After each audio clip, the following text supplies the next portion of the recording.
ہانیہ نے مختصر جواب دیا اور تیزی سے قدم بڑھاتی ہوئی کچن سے باہر نکل گئی۔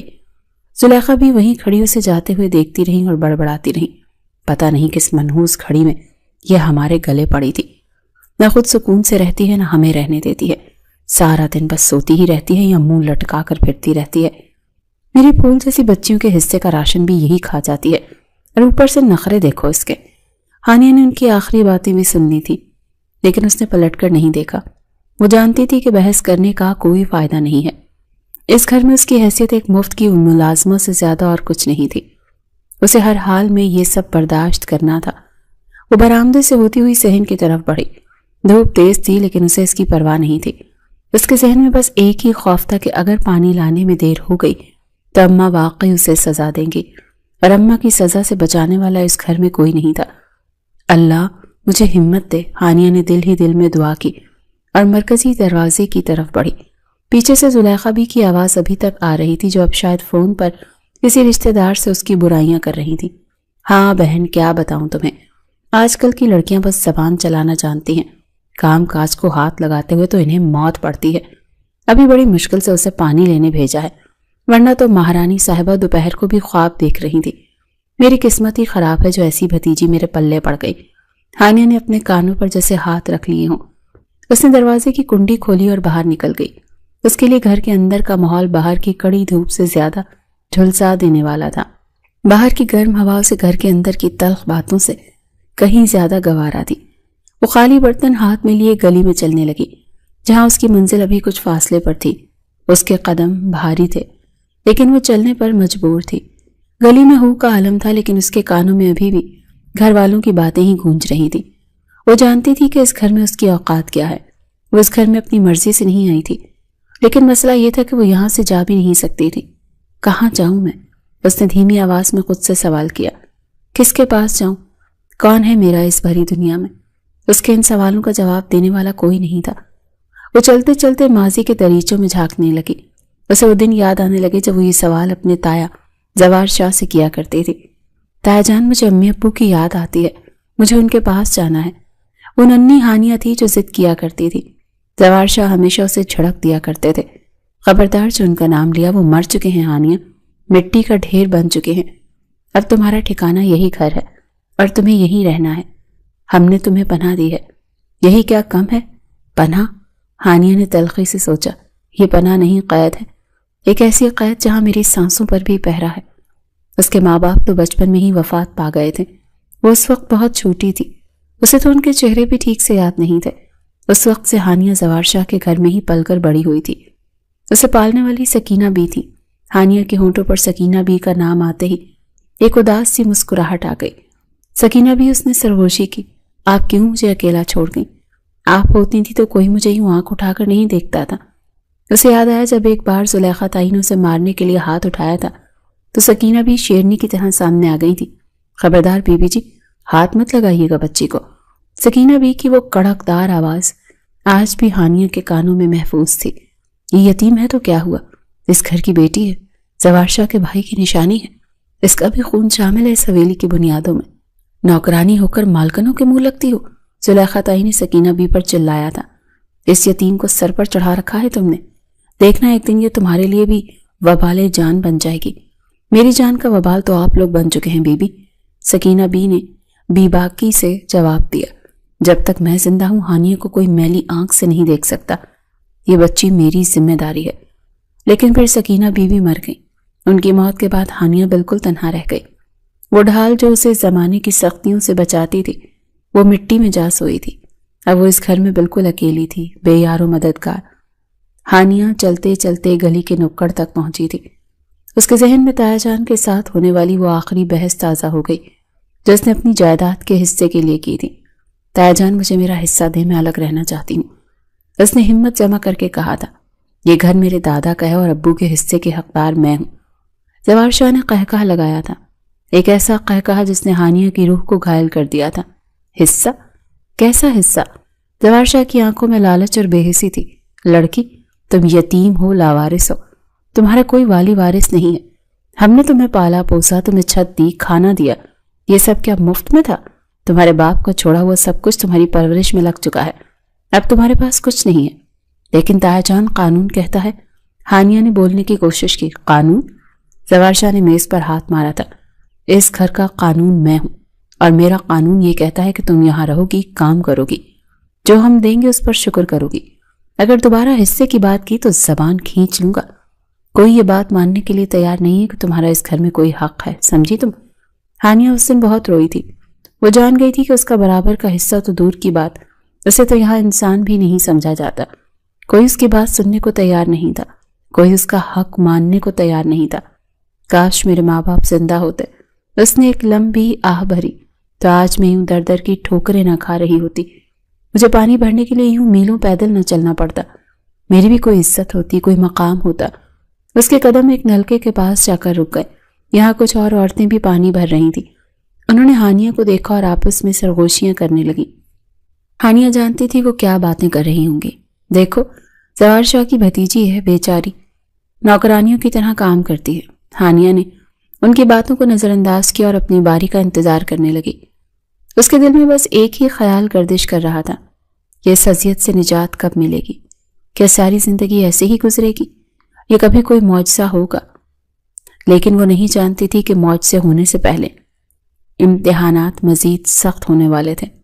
تقدیر اس کے لیے کچھ اور ہی لکھ چکی تھی، اور اس آنے والے طوفان سے وہ بالکل بے خبر تھی۔ وہ بس اپنی خالی بالٹی اور خالی زندگی کو بھرنے کی تگودو میں لگی ہوئی تھی۔ ہانیہ پانی کے انتظار میں نلکے کے پاس کھڑی تھی، لیکن اس کا ذہن 5 سال پرانے اس دن میں قید ہو چکا تھا جب اس کی زندگی کا سب سے بڑا فیصلہ سنایا گیا تھا۔ وہ دن بھی عام دنوں جیسا تھا، لیکن شام کو زوار شاہ نے گھر میں ایک دھماکہ کر دیا تھا۔ سب لوگ لاؤنج میں بیٹھے چائے پی رہے تھے کہ اچانک زوار شاہ نے اپنا کپ میز پر رکھا اور گلا صاف کیا۔ میری بات غور سے سنو سب۔ زوار شاہ کی آواز میں ایک ایسی سنجیدگی تھی جس نے سب کو چونکا دیا۔ میں نے روحان کی شادی کا فیصلہ کر لیا ہے۔ زلیخا بی کے چہرے پر فوراً خوشی کی لہر دوڑ گئی۔ ارے واہ، یہ تو بہت اچھی خبر ہے۔ میں نے تو اپنی بہن کی بیٹی کا سوچ رکھا ہے، وہ بہت امیر کبیر ہیں اور… نہیں، زوار شاہ نے ہاتھ اٹھا کر انہیں ٹوک دیا۔ فیصلہ میں کر چکا ہوں اور میرا فیصلہ اٹل ہے۔ روحان کا نکاح اگلے ہفتے ہانیہ سے ہوگا۔ یہ جملہ کسی ایٹم بم کی طرح کم نہیں تھا، کمرے میں جیسے سانپ سونگ گیا ہو۔ ہانیہ جو ایک کونے میں کھڑی برتن سمیٹ رہی تھی، اس کے ہاتھ وہیں تھم گئے۔ اسے لگا جیسے اس کے کانوں نے کچھ غلط سنا ہے۔ وہ زوار شاہ سے عمر میں بہت چھوٹی تھی اور اس گھر میں ایک ملازمہ جیسی حیثیت رکھتی تھی۔ وہ تو کچھ نہ بول سکی۔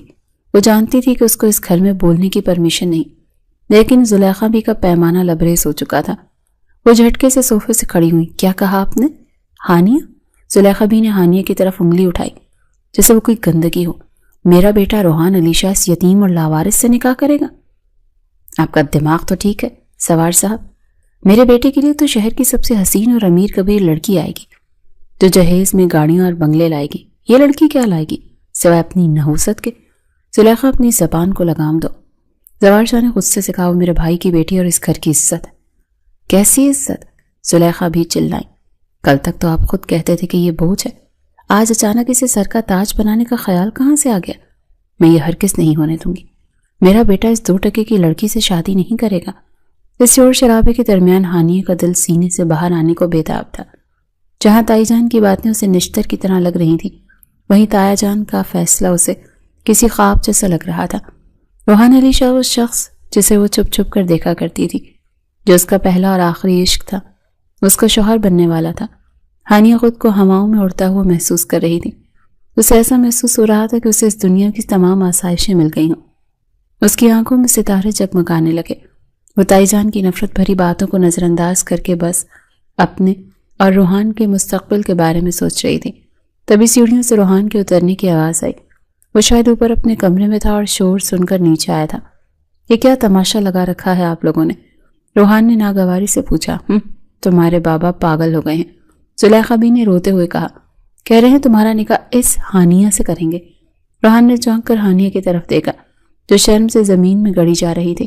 پھر اس نے اپنے باپ کی طرف دیکھا۔ بابا، یہ کیا مذاق ہے؟ روحان نے سخت لہجے میں کہا، میں ہانیہ سے شادی نہیں کر سکتا۔ ہانیہ کا دل جیسے دھڑکنا بھول گیا۔ اس نے ڈرتے ڈرتے نظر اٹھا کر روحان کو دیکھا۔ کیوں نہیں کر سکتے؟ زوار شاہ نے سکون سے پوچھا۔ کیونکہ میں اسے پسند نہیں کرتا، وہ میری کزن ہے، چھوٹی بہنوں جیسی ہے۔ ویسے بھی… روحان کچھ لمحے رکا، پھر ہمت کر کے بولا، میں اپنی ایک کالج فیلو کو پسند کرتا ہوں، میں نے آپ کو بتایا بھی تھا کہ میں اس سے شادی کروں گا۔ وہ بات وہیں ختم ہو گئی تھی۔ زوار شاہ نے حتمی لہجے میں کہا، اس لڑکی کا ہمارے خاندان سے کوئی جوڑ نہیں، تمہاری شادی وہیں ہوگی جہاں میں کہوں گا، اور میں نے ہانیہ کا انتخاب کیا ہے، لیکن میں خوش نہیں ہوں اس فیصلے سے۔ روحان نے اونچی آواز میں کہا، اس گھر میں ایک واویلا مچا دیا تھا۔ آپ میری زندگی برباد نہیں کر سکتے، میں ہانیہ سے شادی نہیں کروں گا، کبھی نہیں کروں گا۔ اگر تم نے میری بات نہ مانی روحان، زوار شاہ اپنی جگہ کھڑے ہو گئے، ان کی آنکھوں میں دھمکی تھی، تو میں تمہیں اپنی جائیداد سے آگ کر دوں گا، پھر نہ تمہارے پاس وہ گاڑی رہے گی، نہ یہ بنگلہ، اور نہ ہی تمہاری وہ سب عیاشیاں۔ پھر جاؤ کر لو شادی اپنی مرضی سے، اسی کالج والی لڑکی سے، دیکھتے ہیں وہ ایک کنگال لڑکے سے شادی کرتی ہے یا نہیں۔ یہ سن کر روحان بالکل خاموش ہو گیا۔ وہ جانتا تھا کہ وہ اپنے باپ کی دولت کے بغیر تو کچھ بھی نہیں۔ وہ بے بسی سے مٹھیاں بھینچ کر رہ گیا۔ اس کا سر جھک گیا تھا، جو اس کی بات کی علامت تھا کہ اس نے ہتھیار ڈال دیے ہیں۔ ہانیہ یہ سب دیکھ رہی تھی۔ وہ جانتی تھی کہ روحان خوش نہیں ہے، وہ بہت افسردہ تھا، جیسے اسے اس نکاح سے کوئی سروکار ہی نہ ہو۔ لیکن ہانیہ کی اپنی خوشی اتنی بڑی تھی کہ اسے روحان کی ناراضگی عارضی لگ رہی تھی۔ اسے لگا شادی کے بعد وہ اپنی محبت سے روحان کا دل جیت لے گی۔ وہ نہیں جانتی تھی کہ قسمت اس کے ساتھ کیا کھیل کھیلے گی، اور یہ زبردستی کا رشتہ اس کے لیے پھولوں کی سیج نہیں بلکہ کانٹوں کا بستر ثابت ہوگا۔ تائی جان نے پھر تائی جان کو اشارے سے کمرے میں بلایا۔ ادھر آؤ زلیخا، مجھے تم سے کچھ ضروری بات کرنی ہے۔ تائی جان منہ بسوڑتی ہوئی ان کے پیچھے کمرے میں گئی۔ نہ جانے تائی جان نے اندر جا کر انہیں کیا سمجھایا، شاید جائیداد کا لالچ دیا یا ہانیہ کے حصے کی بات کی، لیکن جب وہ آدھے گھنٹے بعد باہر نکلی تو وہ خاموش تھی اور اس رشتے کے لیے راضی ہو گئی تھی۔ ہانیہ جو باہر کھڑی تھی، اس نے سکھ کا سانس لیا۔ اسے لگا کہ اسے اس کی منزل مل گئی ہے، لیکن وہ یہ نہیں دیکھ سکی کہ روحان کی آنکھوں میں اس کے لیے محبت نہیں بلکہ نفرت کے بیج بوئے جا چکے تھے۔ نکاح کی ہنگامہ خیزی ختم ہو چکی تھی۔ پوری حویلی میں خاموشی چھا گئی تھی۔ ہانیہ اپنے کمرے میں سجی سوری دلہن بنی بیٹھی تھی۔ سرخ جوڑے میں ملبوس وہ کسی اپسرا سے کم نہیں لگ رہی تھی۔ اس کے ہاتھوں میں لگی مہندی کی خوشبو پورے کمرے میں پھیلی ہوئی تھی۔ وہ بار بار دروازے کی طرف دیکھ رہی تھی جہاں سے روحان کو اندر آنا تھا۔ اس کے دل کی دھڑکنیں بے ترتیب تھیں۔ اسے یقین نہیں آ رہا تھا کہ آج وہ باقاعدہ طور پر روحان علی شاہ کی بیوی بن چکی ہے۔ وقت سرکتا جا رہا تھا۔ رات کا پہلا پہر گزر گیا، پھر دوسرا پہر بھی بیت گیا۔ گھڑی کی سوئیاں مسلسل آگے بڑھ رہی تھیں، لیکن دروازہ نہیں کھلا تھا۔ ہانیہ کے اندر کا خوف بڑھنے لگا۔ کیا روحان ناراض ہیں؟ کیا وہ نہیں آئیں گے؟ طرح طرح کے وسوسے اس کے ذہن میں سر اٹھانے لگے۔ اچانک دروازے کا ہینڈل گھوما۔ ہانیہ نے تیزی سے گھونگھٹ نیچے کر لیا اور سمٹ کر بیٹھ گئی۔ اسے لگا روحان آ گئے ہیں۔ قدموں کی آواز قریب آئی اور پھر ایک جانی پہچانی طنزیہ آواز اس کے کانوں سے ٹکرائی۔ مہارانی ابھی تک ایسے بیٹھی ہو؟ ہانیہ نے چونک کر گھونگھٹ الٹا۔ سامنے روحان نہیں زلیخا بھی کھڑی تھی، جن کے چہرے پر ایک زہر آلود مسکراہٹ تھی۔ تائی جان آپ؟ ہانیہ نے حیرت سے پوچھا۔ روحان کہاں ہے؟ زلیخا بھی نے قہقہ لگایا اور قریب پڑے صوفے پر بیٹھ گئی۔ روحان وہ نہیں آئے گا تمہارے پاس، جس کے انتظار میں تم یہاں سجی سمری بیٹھی ہو وہ تو کب کا اس گھر سے ہی جا چکا۔ کیا مطلب؟ ہانیہ کے پیروں تلے سے زمین نکل گئی۔ اس کا حلق خشک ہو گیا۔ وہ کہاں گئے ہیں؟ آج تو ہماری شادی کی رات ہے۔ شادی؟ کیسی شادی؟ زلیخا بھی نے حقارت سے کہا۔ یہ شادی زوار شاہ کی ضد تھی، روحان کی پسند نہیں۔ میرا بیٹا آج شام کی فلائٹ سے ہی دبئی جا چکا ہے، وہ اس ڈرامے کا حصہ مزید نہیں بن سکتا تھا۔ ہانیہ کو لگا جیسے کسی نے اس کے دل پر خنجر چلا دیا ہو۔ دبئی؟ لیکن انہوں نے مجھے بتایا کیوں نہیں؟ وہ مجھے ایسے کیسے چھوڑ کر جا سکتے ہیں؟ کیوں بتاتا وہ تمہیں؟ زلیخا بھی تنک کر بولی۔ تم ہو کون؟ ایک بوجھ جسے زبردستی اس کے گلے میں ڈال دیا گیا۔ اس نے صاف کہہ دیا تھا کہ وہ اس نکاح کو نہیں مانتا، وہ وہاں جا کر اپنی زندگی جیے گا اور تم یہاں اس کمرے میں سڑتی رہنا۔ ہانیہ کی آنکھوں سے آنسو بہہ نکلے اور اس کے مہنگے میک اپ کو خراب کرنے لگے۔ تائی جان آپ نے انہیں روکا کیوں نہیں؟ آپ تو ماں ہیں ان کی۔ کیا آپ کو میری بربادی کا ذرا بھی خیال نہیں آیا؟ خیال؟ زلیخا بھی کھڑی ہو گئی۔ مجھے اپنی بیٹیوں کا خیال تھا۔ میں اپنی سلطنت اور اپنی بیٹیوں کی خوشیوں کے قاتل نہیں بننا چاہتی تھی۔ اگر روحان یہاں رکتا اور بغاوت کرتا تو تمہارے تائوں سے جائیداد سے بے دخل کر دیتے، پھر میری بیٹیوں کا مستقبل کیا ہوتا؟ اسی لیے میں نے اسے خود بھیجا ہے۔ آپ نے اپنی بیٹیوں کے مستقبل کے لیے میرا حال اور مستقبل دونوں جلا دیے۔ ہانیہ نے روتے ہوئے کہا۔ آپ اتنی خود غرض کیسے ہو سکتی ہیں؟ ہاں ہوں میں خود غرض۔ زلیخا بی نے بے رحمی سے کہا۔ ہر ماں اپنے بچوں کے لیے خود غرض ہوتی ہے۔ اب یہ رونا دھونا بند کرو اور اٹھ کر کپڑے بدل لو۔ یہ سہاگ رات کا ڈرامہ ختم ہو چکا ہے۔ کل سے وہی پرانی زندگی شروع ہوگی، وہی کام کاج، وہی نوکری۔ اس گھر میں تمہاری حیثیت صرف ایک کام کرنے والی کی تھی اور ہمیشہ رہے گی۔ یہ سرخ جوڑا اتار پھینکو، کیونکہ جس کے لیے پہنا تھا اسے تمہاری صورت سے بھی نفرت ہے۔ یہ کہہ کر زلیخا بھی کمرے سے نکل گئی اور دروازہ زور سے بند کر دیا۔ ہانیہ وہیں قالین پر ڈھہ گئی۔ اس کا وجود کانچ کی طرح بکھر چکا تھا۔ وہ سرخ دوپٹہ جسے اپنی خوش نصیبی کی علامت لگ رہا تھا، اب کسی کفن کی طرح محسوس ہو رہا تھا۔ روحان کا یوں چلے جانا اس کے لیے کسی قیامت سے کم نہیں تھا۔ اس نے سوچا تھا کہ وہ اپنی محبت سے سب کچھ ٹھیک کر لے گی، لیکن اسے موقع دیے بغیر ہی مجرم ٹھہرا دیا گیا تھا۔ کمرے کی دیواریں اسے کاٹنے کو دوڑ رہی تھیں۔ وہ چیخنا چاہتی تھی لیکن اس کی آواز گلے میں ہی گھٹ کر رہ گئی۔ شادی کے وہ منحوس رات، گزرے ہوئے دن، ہفتے اور پھر مہینے گزرتے چلے گئے، یہاں تک کہ سالوں کا سفر بھی طے ہو گیا۔ ہانیہ کے لیے وقت جیسے تھم سا گیا۔ وہ اس گھر میں ایک زندہ لاش کی طرح رہ رہی تھی۔ روحان کا یوں منہ موڑ کر چلے جانا اس کے دل پر ایک ایسا گہرا زخم چھوڑ گیا تھا جو بھرنے کا نام نہیں لے رہا تھا۔ عجیب بات یہ تھی کہ روحان کی بے رخی اور نفرت کے باوجود ہانیہ اس سے بے حد محبت کرنے لگی تھی۔ شاید یہ اس کی تنہائی تھی یا اس کا نصیب کہ وہ اپنے غائب شوہر کی یاد میں جینے کی وجہ ڈھونڈ رہی تھی۔ صبح کا وقت تھا اور حسب معمول گھر میں ہانیہ کی طلبی ہو رہی تھی۔ اٹھو ہانیہ، ارے کہاں مر گئی؟ زلیخا بی کی آواز کچن کے دروازے سے گونجی۔ یہ برتن ابھی تک سنک میں کیوں پڑے ہیں؟ تمہیں رات کو کہہ کر سوئی تھی کہ صبح اٹھتے ہی یہ دھلے ہونے چاہیے۔ ہانیہ جو فرش پر بیٹھ کر ادرک لہسن کوٹ رہی تھی جلدی سے کھڑی ہوئی۔ تائی جان میں ابھی دھو دیتی ہوں۔ دراصل تائی جان کا ناشتہ بنا رہی تھی، اسی لیے دیر ہو گئی۔ بہانے، بس بہانے بنوا لو اس لڑکی سے، زلیخا بی نے نفرت سے کہا۔ تائی جان کا ناشتہ بن گیا تو اب کھڑی میرا منہ کیا دیکھ رہی ہو؟ اٹھو ہانیہ، برتن دھو، اور ہاں اس کے بعد اوپر جا کر میری بیٹیوں کے کمرے میں صاف بھی کر دینا۔ جی بہتر، ہانیہ نے سر جھکا کر کہا۔ ابھی وہ برتن دھونے کے لیے مڑی ہی تھی کہ اس کی کزن نمرا کچن میں داخل ہو گئی۔ ہاتھ میں بھاری سوٹ تھا۔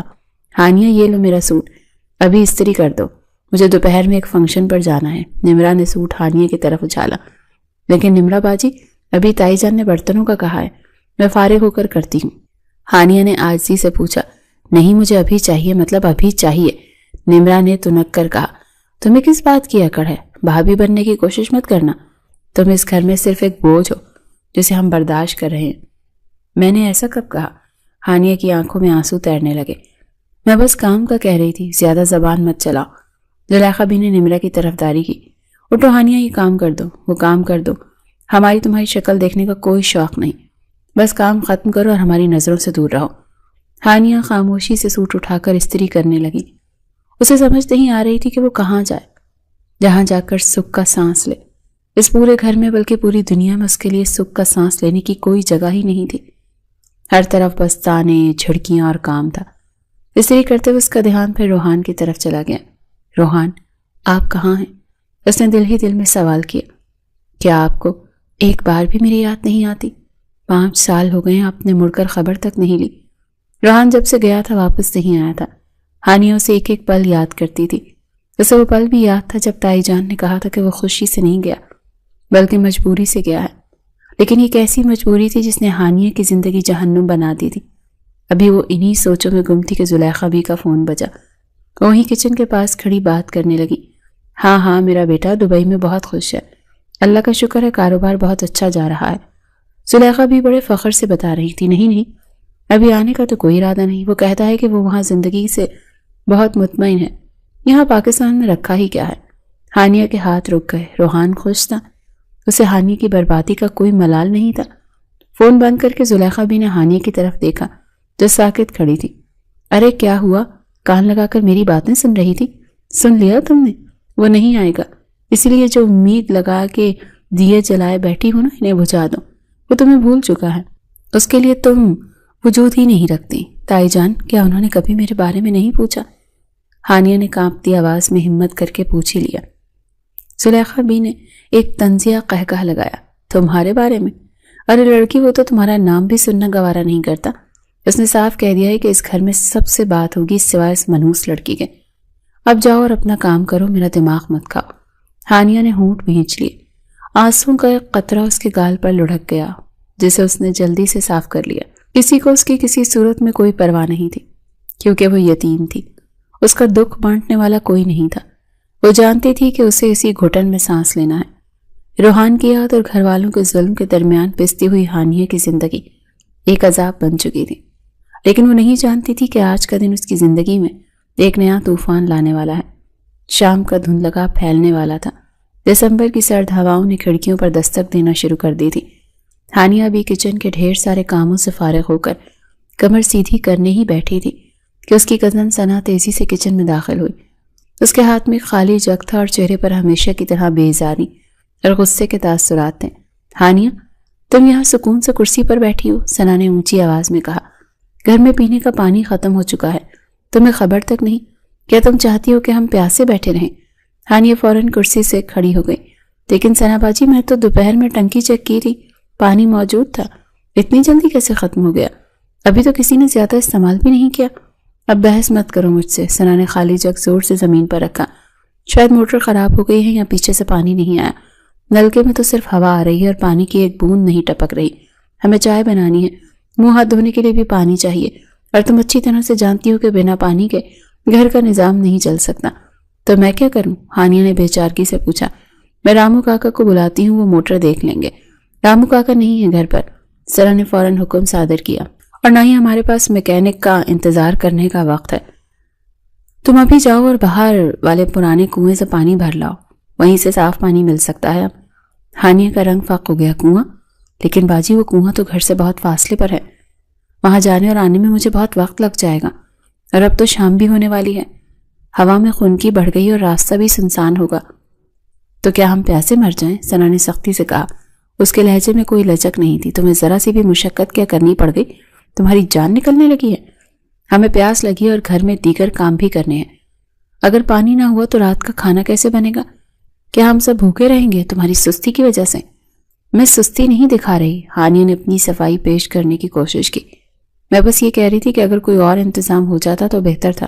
اتنی دور اکیلے جانا اور پھر وہ بھاری بالٹیاں اٹھا کر لانا میرے لیے مشکل ہے۔ میری طبیعت بھی کچھ ٹھیک نہیں ہے۔ مشکل ہے تو کیا ہوا؟ ثنا اس کے قریب آئی اور انگلی اٹھا کر تنبیہ کرنے لگی۔ تمہاری زندگی کون سی پھولوں کی سیج ہے؟ مفت کی روٹیاں توڑتی ہو تو تھوڑا کام بھی کر لیا کرو۔ ہم نے تمہیں پالا ہے تو بدلے میں کام تو کرنا پڑے گا۔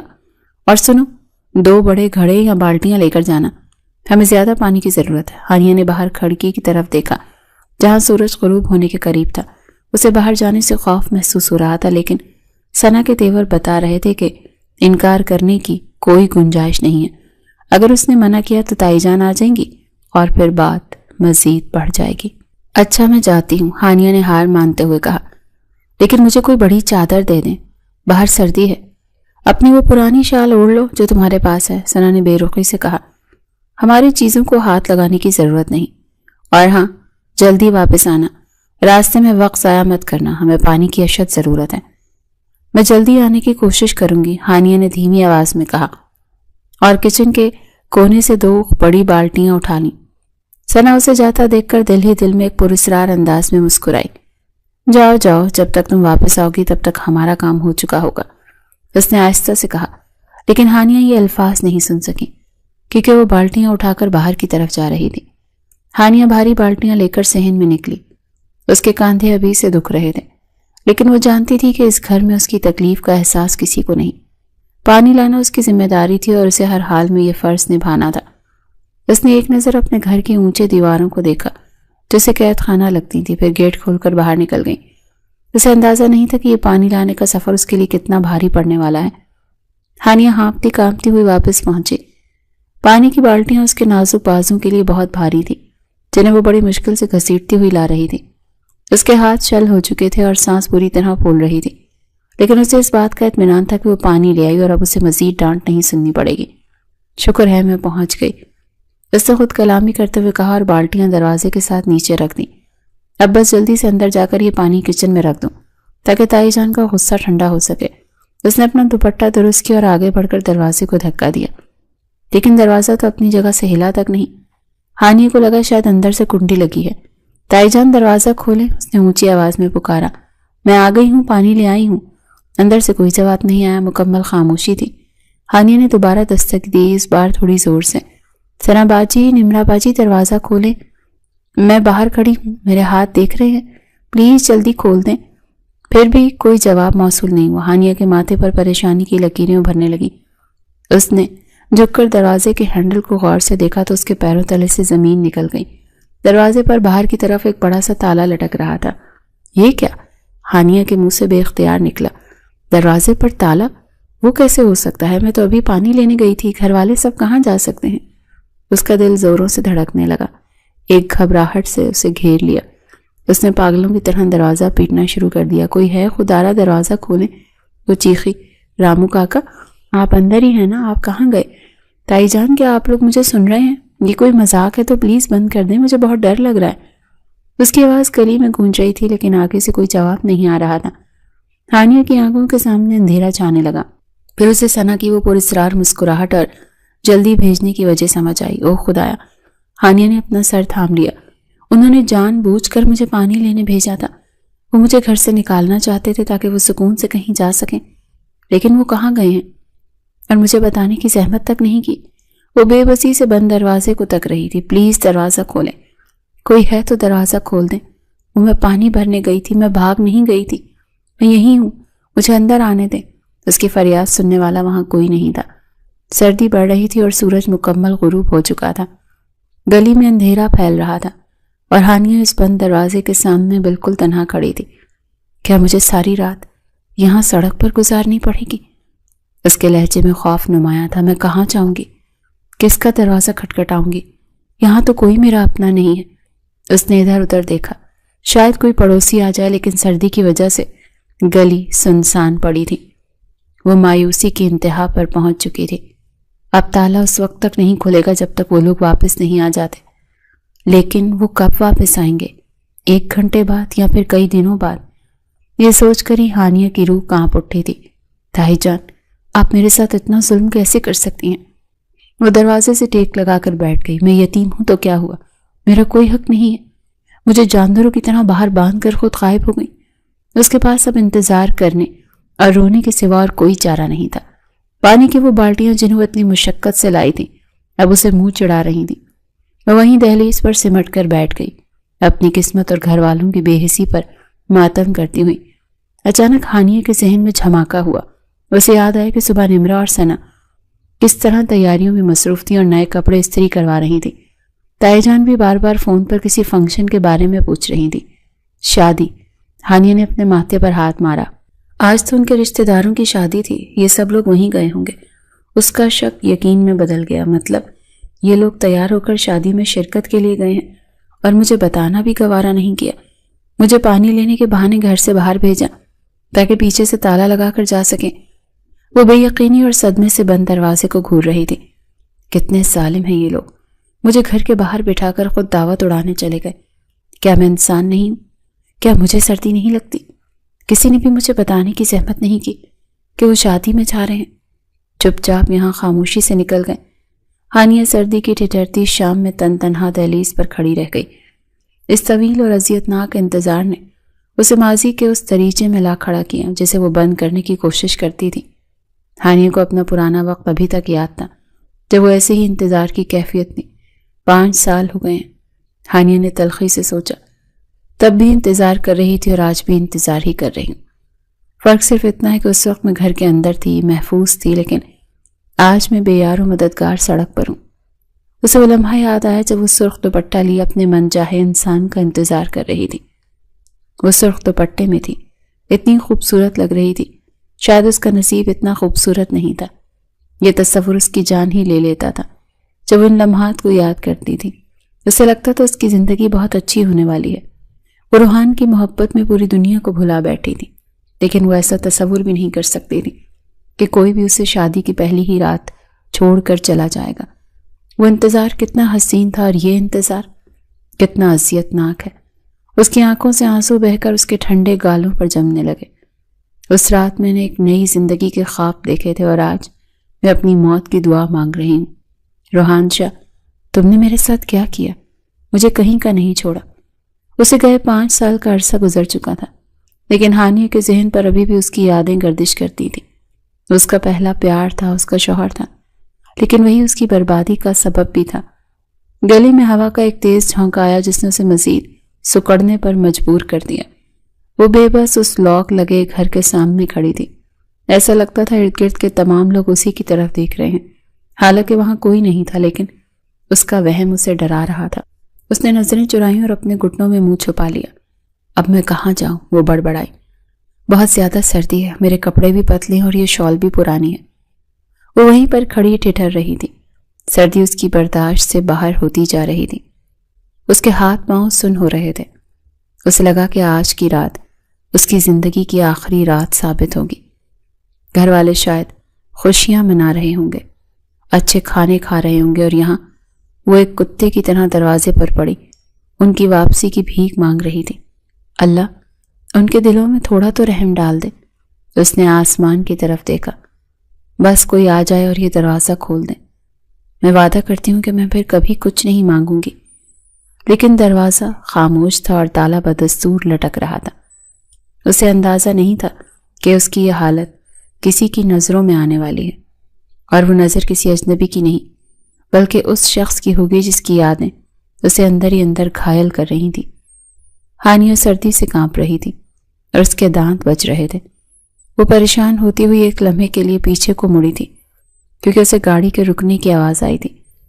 پیچھے کھڑا شخص اسے دیکھ رہا تھا اور اسے اپنی آنکھوں پر یقین نہیں آ رہا تھا۔ وہ روحان علی شاہ تھا۔ اس کی طرف دیکھ کر ہکا بکا رہ گیا کیونکہ ہانیہ سردی کی ٹھٹھراہٹ کی وجہ سے سمٹ کر کھڑی تھی اور اس کے نیلے ہوتے ہونٹ روحان شاہ کو اس بات کا یقین دلا گئے تھے کہ گھر والے آج پھر اس کے ساتھ کوئی نہ کوئی زیادتی کر کے گھر چھوڑ کر چلے گئے ہیں۔ روحان نے تیزی سے قدم بڑھا کر اس کے قریب آنے کی کوشش کی۔ ہانیہ، یہ تم ہو؟ اور تم یہاں باہر اس وقت کیا کر رہی ہو؟ ہانیہ اسے دیکھ کر ہکا بکا کھڑی تھی۔ اسے لگا شاید سردی کی وجہ سے اس کا دماغ کام نہیں کر رہا اور اسے وہم ہو رہا ہے، لیکن سامنے کھڑا وجود حقیقت تھا۔ تم؟ ہانیہ کی آواز میں لرزش تھی۔ تم یہاں کیوں آئے ہو؟ یہاں کیا لینے آئے ہو؟ میں اپنے گھر آیا ہوں، روحان نے سختی سے جواب دیا۔ اس کی نظریں ہانیہ کے کانپتے وجود پر جمی ہوئی تھی۔ لیکن تم مجھے یہ بتاؤ کہ تم باہر کیوں کھڑی ہو؟ اندر کیوں نہیں جاتی؟ دیکھو اپنی حالت، تمہارا چہرہ نیلا پڑ رہا ہے۔ اندر؟ ہانیہ نے ایک تلخ ہنسی ہنسی جو کسی چیخ جیسی تھی۔ اندر جانے کا راستہ ہوتا تو میں یہاں کیوں کھڑی ہوتی؟ دیکھ نہیں رہے دروازے پر تالا لگا ہے۔ روحان نے چونک کر دروازے کی طرف دیکھا جہاں بڑا سا تالا لٹک رہا تھا۔ اس کے ماتھے پر بل پڑ گئے۔ تالا؟ لیکن گھر والے سب کہاں ہیں؟ اماں، بابا، بھابھی سب کہاں ہیں؟ ہانیہ، سب لوگ کہاں ہیں؟ میں نہیں جانتی، ہانیہ نے غصے سے کہا اور اپنا سر پکڑ لیا۔ مجھے نہیں پتا وہ کہاں گئے ہیں۔ مجھے پانی لینے بھیجا اور خود غائب ہو گئے۔ شاید شادی پر گئے ہیں یا جہنم میں، مجھے اس سے کوئی غرض نہیں۔ وہ غصے سے سر پکڑتی ایک سائڈ پر ہو کر دہلیز پر بیٹھ گئی۔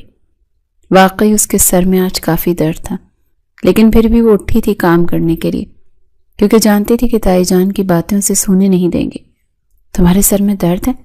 روحان اس کے قریب جھکتے ہوئے پوچھا۔ اس کے لہجے میں فکر تھی۔ میرے قریب مت آؤ، ہانیہ نے ہاتھ کے اشارے سے اسے روکا۔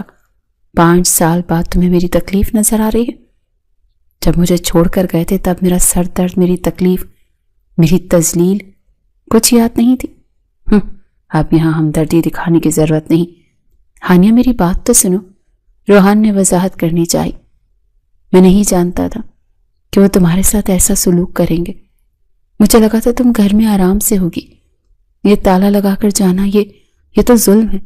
ظلم تو تم نے کیا تھا روحان علی شاہ۔ ہانیہ نے نفرت سے اس کی طرف دیکھا۔ یہ سب تو بس اس ظلم کا تسلسل ہے۔ تم چلے گئے اور مجھے ان بھیڑیوں کے آگے ڈال گئے۔ آج اگر میں یہاں سڑک پر سردی سے مر بھی جاؤں تو اس کے ذمہ دار بھی تم ہی ہوگے۔ روحان کے پاس اس کی باتوں کا کوئی جواب نہیں تھا۔ وہ جانتا تھا وہ قصوروار ہے۔ اس نے غصے سے مڑ کر دروازے کے تالے کو دیکھا۔ میں یہ دروازہ توڑ دوں گا، روحان نے غرا کر کہا۔ تمہیں مزید باہر رہنے کی ضرورت نہیں۔ ہاں توڑ دو، ہانیہ بڑبڑائی۔ ویسے بھی تم توڑنے کے ہی ماہر ہو، کبھی دل توڑتے ہو، کبھی بھروسہ، اور اب دروازہ۔ روحان نے ادھر ادھر دیکھا اور قریب ہی پڑی ایک بھاری اینٹ اٹھائی اس نے پوری قوت سے اینٹ تالے پر ماری، 1 بار 2 بار 3 بار۔ تالا پرانا تھا اسی لیے زیادہ مزاحمت نہ کر سکا اور ٹوٹ کر نیچے جا گرا۔ اٹھو ہانیہ، روحان نے دروازہ کھولتے ہوئے کہا، اندر چلو۔ ہانیہ نے اٹھنے کی کوشش کی، اس نے دیوار کا سہارا لیا اور کھڑی ہوئی، لیکن اس کے پیروں میں جان نہیں تھی۔ سردی اور ذہنی دباؤ نے اس کے اعصاب شل کر دیے تھے۔ روحان علی شاہ، جس کو وہ دیکھنا بھی نہیں چاہتی تھی، اتنی نفرت کرنے لگ گئی تھی، وہیں اس کے سامنے کھڑا تھا۔ اسے دیکھتے ہی ہانیہ کی طبیعت اچانک سے مزید خراب ہوئی تھی۔ اسے سمجھ ہی نہیں لگی کہ کب زمین گھومی اور کب آسمان نیچے آیا اور اس کی آنکھوں کے آگے اندھیرا چھا گیا۔ وہ لڑکھڑائی اور بے ہوش ہو کر زمین پر گر گئی۔ ہانیہ، روحان چیخا۔ روحان علی شاہ اس کی طرف ایک نظر دیکھتے ہی اس کے بارے میں پریشان ہوتا اس کی طرف لپکا۔ اس نے ہانیہ کو زمین پر گرنے سے پہلے تھام لیا۔ اس کا وجود برف کی طرح ٹھنڈا ہو رہا تھا۔ روحان کو اپنی رگوں میں خون جمتا ہوا محسوس ہوا۔ ہانیہ، آنکھیں کھولو، اس نے اس کے گال تھپ تھپائے۔ خدا کے لیے ہوش میں آؤ۔ لیکن ہانیہ بے سود تھی۔ روحان نے ایک لمحہ ضائع کیے بغیر ہانیہ کو اپنے مضبوط بازوؤں میں اٹھایا، اسے لے کر تیزی سے اندر کی طرف بھاگا۔ گھر کا صحن عبور کرتے ہوئے سیدھا اس کے کمرے تک لے گیا۔ اسے یقین نہیں آ رہا تھا کہ وہ جس لڑکی کو چھوڑ کر گیا تھا وہ اس حد تک کمزور ہو چکی ہے۔ اس نے جلدی سے کمرے کا دروازہ کھولا اور ہانیہ کو احتیاط سے بستر پر لٹایا۔ اس کے ہاتھ کانپ رہے تھے اور دل خوف سے بیٹھ رہا تھا۔ وہ نہیں جانتا تھا کہ آگے کیا ہونے والا ہے، لیکن اسے اتنا پتا تھا کہ وہ اب اسے دوبارہ اس حال میں اکیلا نہیں چھوڑ سکتا۔ ہانیہ کی بند ہوتی پلکوں کے ساتھ ساتھ روحان علی شاہ کی سانسیں بھی سرد ہو رہی تھی۔ ایسا محسوس ہو رہا تھا جیسے روحان کے اندر کچھ ٹوٹ رہا ہو۔ اسے اپنی ہی دھڑکنیں ہتھوڑوں کی طرح محسوس ہو رہی تھی۔ ہانیہ، آنکھیں کھولو پلیز۔ روحان کی بھاری، پریشان اور کپ کپاتی ہوئی آواز ہانیہ کے کانوں میں پڑی تھی۔ ہانیہ نے بڑی مشکل سے آنکھیں کھولنے کی کوشش کی۔ اس کے سامنے سب کچھ دھندلا سا تھا، لیکن وہ شناسا لمس اسے ہوش ملانے کے لیے کافی تھا۔ وہ روحان کے بازوؤں میں تھی، اس کے بال اس کی چھاتی سے لگے ہوئے تھے۔ روحان کو پہلی بار احساس ہوا وہ کتنی کمزور، کتنی نازک اور کتنی اکیلی تھی۔ 5 سال پہلے والی ہانیہ اور آج کی ہانیہ میں زمین آسمان کا فرق تھا۔ ہانیہ نے پوری قوت سے جمع کر کے اسے خود سے دور دھکیلا۔ دور ہٹو مجھ سے۔ ہانیہ سنبھل کر۔ روحان نے دوبارہ اسے سہارا دینا چاہا۔ خبردار جو مجھے ہاتھ لگایا، ہانیہ چیخی، حالانکہ اس کی آواز میں نقاہت تھی۔ وہ دیوار کا سہارا لے کر کھڑی ہو گئی۔ کیوں آئے ہو واپس؟ میری زندگی میں مزید اذیت دینا چاہتے ہو کیا؟ کیا وہ 5 سال کا عذاب کافی نہیں تھا جب دوبارہ میری لاش پر کھڑے ہونے آ گئے ہو؟ وہ اس پر چلائی تھی۔ تمہاری طبیعت ٹھیک نہیں ہے، روحان نے فکر مندی سے کہا۔ پلیز لیٹ جاؤ، میں ڈاکٹر کو بلاتا ہوں۔ میری طبیعت کو کچھ نہیں ہوا، تم چلے جاؤ یہاں سے۔ ہانیہ کی آنکھوں میں نفرت کے شعلے تھے۔ جتنی تم سے محبت کرتی تھی نا، اتنی ہی تم سے نفرت ہو چکی ہے مجھے۔ میری نظروں سے دور ہو جاؤ روحان علی شاہ۔ اس نفرت کی وجہ کیا ہے ہانیہ؟ روحان نے دکھ سے پوچھا۔ کیا میرا واپس آنا تمہیں اتنا برا لگ رہا ہے؟ وجہ؟ ہانیہ نے ایک تلخ ہنسی ہنسی۔ وجہ وہ تنہائی ہے جس میں تم مجھے چھوڑ کر گئے تھے۔ اس سے زیادہ وجہ ہمیں کوئی نہیں نکال سکتی، اسی لیے خدا کا واسطہ میری جان چھوڑ دو۔ وہ ہانیہ کے بالکل قریب بیٹھا تھا، اتنا قریب کہ ہانیہ کو اس کی سانسیں اپنے چہرے پر محسوس ہو رہی تھی۔ ہانیہ نے اپنا رخ موڑا اور بولی، میری حیثیت اس گھر میں ایک نوکرانی کی ہے، اور آپ اگر آئے ہیں تو میرے قریب آنے کی کوشش نہ کریں، کیونکہ میں اپنی حیثیت سے اچھی طرح سے واقف ہوں۔ کیسی باتیں کر رہی ہو تم ہانیہ؟ روحان نے اس کا کاندھا پکڑ کر اپنی طرف متوجہ کیا۔ تم میرے نکاح میں ہو، میری بیوی ہو۔ تب آپ کو کیوں بھول گیا تھا جب آپ مجھے چھوڑ کر گئے تھے؟ ہانیہ نے اس کا ہاتھ جھٹک دیا۔ اس رات میں بیوی نہیں تھی، اس رات میں نکاح میں نہیں تھی۔ روحان چند لمحے خاموش رہا، پھر دھیمے سے بولا، خوشی سے نہیں گیا تھا ہانیہ، مجبوری تھی۔ کیا مجبوری تھی تمہاری؟ ہانیہ نے طنزیہ انداز میں پوچھا۔ کون سی ایسی قیامت آ گئی تھی کہ مجھے بتانا بھی گوارا نہیں کیا؟ مجبوری میرا فیوچر تھا، روحان نے نظریں جھکا کر کہا۔ یہ فیوچر مجھے ہر حال میں بنانا تھا۔ بابا نے کہا تھا اگر میں نے ان کی بات نہ مانی تو وہ مجھے جائیداد سے آگ کر دیں گے اور میرا کریئر ختم ہو جائے گا۔ میں ایک ناکام انسان نہیں بننا چاہتا تھا، تو تم نے مجھے قربانی کا بکرا بنا دیا۔ ہانیہ کی آنکھوں سے آنسو جاری ہو گئے۔ اپنے فیوچر کے لیے میرا حال اور مستقبل دونوں جلا ڈالے، مجھے چھوڑ کر یوں چلے گئے۔ جانتے ہو میں نے کس طرح کی زندگی گزاری؟ اچھی طرح سے جانتا ہوں، روحان نے اقرار کیا۔ جب میں نے تمہیں باہر ٹھٹھرتے ہوئے دیکھا تو مجھے اندازہ ہو گیا، اور تمہارے ساتھ میرے گھر والوں کا کیا سلوک تھا میں وہ بھی جانتا ہوں، ہانیہ نے کاٹ دار لہجے میں کہا۔ لیکن تم بھی ان جیسے ہی ہو، تم سب نے مل کر مجھے زندہ درگور کیا۔ ابھی وہ یہی باتیں کر رہے تھے کہ اچانک سے کمرے کا دروازہ کھلا۔ اس کی دائی جان زلیخا بھی آندھی اور طوفان کی طرح کمرے میں داخل ہوئی، جو شاید شادی میں نہیں گئی تھی۔ جیسے انہیں روحان کے آنے کی خبر ہوئی وہ راستے سے پلٹ آئی تھی تاکہ روحان اور ہانیہ ایک دوسرے کے قریب نہ آ سکیں۔ انہیں کسی مخبر نے خبر دی تھی کہ روحان گھر پہنچ چکا ہے، اور یہ سنتے ہی ان کے پیروں تلے سے زمین نکل گئی تھی کہ کہیں روحان ہانیہ کی حالت دیکھ کر پگھل نہ جائے۔ روحان، زلیخا بی نے پکارا۔ روحان میرا بچہ، تو آ گیا۔ روحان نے مڑ کر ماں کو دیکھا۔ اس سے پہلے وہ کچھ بولتا یا ہانیہ کی طرف دیکھتا، زلیخا بی نے آگے بڑھ کر اسے اپنے حصار میں لے لیا۔ روحان ماں کے گلے سے لپٹ گیا، حالانکہ وہ ہانیہ سے بات کرنا چاہتا تھا، لیکن ماں کی ممتا کا یہ اچانک حملہ اسے خاموش کر گیا۔ اماں آپ؟ روحان نے حیرت سے پوچھا۔ گھر پر تو تالا لگا تھا، وہ سب چھوڑو۔ زلیخا بی نے اس کا چہرہ ہاتھوں میں تھاما۔ تم کب آئے؟ کیسے آئے؟ مجھے بتایا بھی نہیں۔ چلو میرے ساتھ، تم تھکے ہوئے ہوگے۔ انہوں نے ایک نظر ہانیہ پر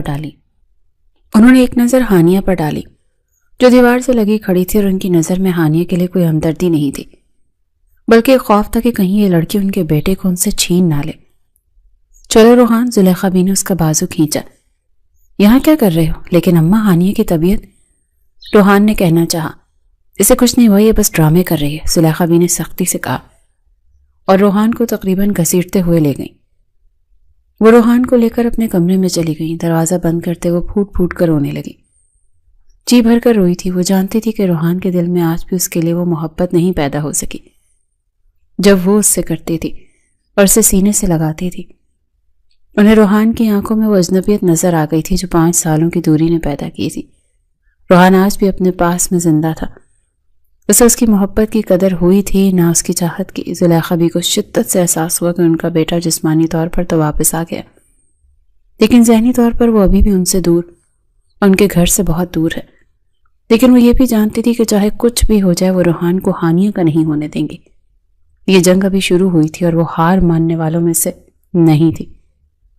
دوسری طرف ہانیہ اپنے خالی کمرے میں فرش پر بیٹھ گئی۔ روحان کا یوں چلے جانا اس بات کا ثبوت تھا